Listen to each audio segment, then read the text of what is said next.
अस्सलाम वालेकुम फ्रेंड्स, कैसे हैं आप सब। तो वीडियो शुरू करने से पहले एक ही गुजारिश, मैं डिसेबल पर्सन हूँ, दाएं धड़ मेरा फालिज़दा है।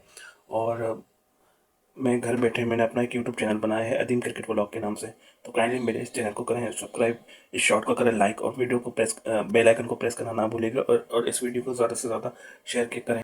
तो वीडियो शुरू करते हैं। तो समीर मिनास ने 10 दिन में तीसरी सेंचुरी कर दी है। जी हाँ, पहले समीर मिनास ने मलेशिया के खिलाफ 176 रन बनाए, फिर भारत के खिलाफ 172 रन बनाए। अब जिम्बाब्वे में जो अंडर 19 ट्राई सीरीज चल रही है, अफगानिस्तान, जिम्बाब्वे और पाकिस्तान की, इसमें आज समीर मिनास ने 146 रन बना दी हैं 102 गेंदों पे, जिसमें 17 चौके और 4 छक्के शामिल हैं। लेकिन मैच का कोई नतीजा नहीं आया है। लेकिन समीर मिनास ने ये बता दिया है कि वो अगर इस मेहनत और इस कारकर्दगी को जारी रखेंगे तो वो मुस्तकबिल में पाकिस्तान का बहुत बड़ा नाम, ना सिर्फ पाकिस्तान का बल्कि इंटरनेशनल क्रिकेट का बहुत बड़ा नाम बन सकते हैं। अब देखते हैं कि समीर मिनास अपने क्रिकेटिंग करियर में कहाँ तक जाते हैं।